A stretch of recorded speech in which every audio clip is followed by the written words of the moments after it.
Էմոցիաներ, անզիջում պայքար եւ ի վերջո չեմպիոնություն։ Կայացավ Երևանի գավաթ բակային ֆուտբոլի երկրորդ մրցաշարը։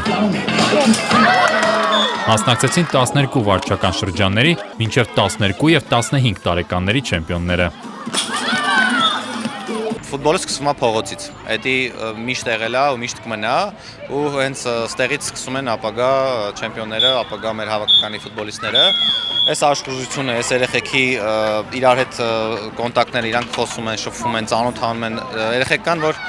շատ վաղուց գալիս են, ասենք առաջին մրցումներից մեր մրցաշարից գալիս են, ու ես հիշում եմ իրանք հակառակորդ թիմի դեմ, որ լավ պայքար էր գնում, հիմա իրանք շատ մոտ ընկերներ են։ Քարոզվեցին հատուկ մրցանակներ, պատանի ֆուտբոլիստները հանդիպեցին հայտնի բլոգերներին։ Մրցաշարը շատ կարևոր է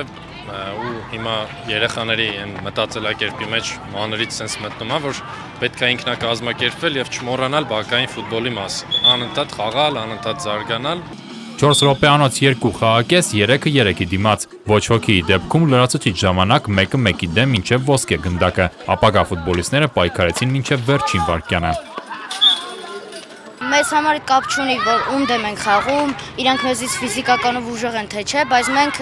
մարտական միշտ տրամադրված ենք։ 12 տարեկանների եզրափակիչում գոլեր չգրանցվեցին։ Դավթաշենի եւ Էրեբունի թիմերը հաղթողին օվերթայմում պարզեցին։ Ամեն ինչ վճռեց կարմիր քարտը։ Էրեբունին հռչակվեց չեմպիոն։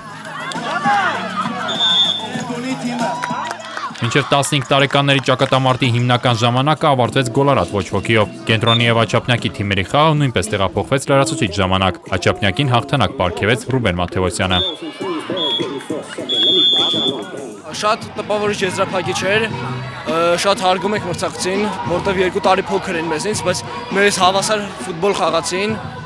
Շատ կցանկանար եւս մի խաղ նրանց դեմ խաղալ նույն թիմերով։ Հաղթողները ընկերական հանդիպում անցկացրին բլոգերների հետ։ Մրցաշարի հովանավոր Յոհելֆը նույնպես պարգևատրեց չեմպիոններին։